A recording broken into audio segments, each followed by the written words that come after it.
Hi ఎలా ఉన్నారు? అందరూ బాగున్నారు కదా? నేను కూడా చాలా చాలా బాగున్నానండి.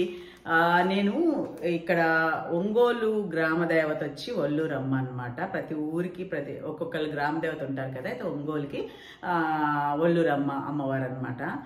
ఎప్పుడో కొన్ని సంవత్సరాల క్రితం, అంటే 2-3 ఏళ్ళు అయ్యిందండి. అప్పుడు ఇక్కడికి వచ్చి వెళ్తూ ఉండేవాళ్ళం అనమాట సమ్మర్ హాలిడేస్కి. అప్పుడు అమ్మవారికి ఒక మొక్కు ఉందన్నమాట. మొక్కు అలానే మిగిలిపోయింది. ఏంటంటే రెడ్ శారీ అమ్మవారికి సమర్పిస్తానని చెప్పేసి అన్నానమాట. సరేనని చెప్పి ఇప్పటికీ టైం వచ్చింది.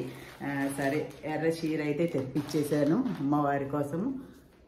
ఈ చీర తెప్పించానండి అమ్మవారికి. ఇవైతే అమ్మవారికి అలా ఇచ్చేయడమే కాకుండా మనం ఇచ్చిన చీర కట్టాలి అంటే వాళ్ళకి ముందే చీర ఇవ్వాలి, తర్వాత కొంచెం ఫీజు ఏదో తీసుకుంటారనమాట.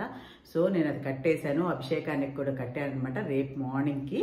సో ముందే ఇవ్వాలి కాబట్టి ఈరోజు ఇప్పుడు వెళ్ళి ఈ చీర అయితే అక్కడ ఇచ్చేసేసి రేపు అభిషేకానికి చక్కగా మన ఇష్టం అనమాట. పూలమాల, పండ్లు, పూలు అవన్నీ తీసుకెళ్ళొచ్చు అనమాట. అభిషేకం అయిన తర్వాత అంటే మనం ఇచ్చిన చీర కడతారు అమ్మవారికి, అది హ్యాపీ చాలా. నేను నెల్లూరులో కూడా రాజరాజేశ్వరి అమ్మవారికి ఎప్పుడు ఇలా చీరలు ఇస్తూ ఉంటాము. కొన్నిసార్లు అయితే ఒక 6 నెలల ముందు నుంచే బుక్ చేయాల్సి వస్తుంది.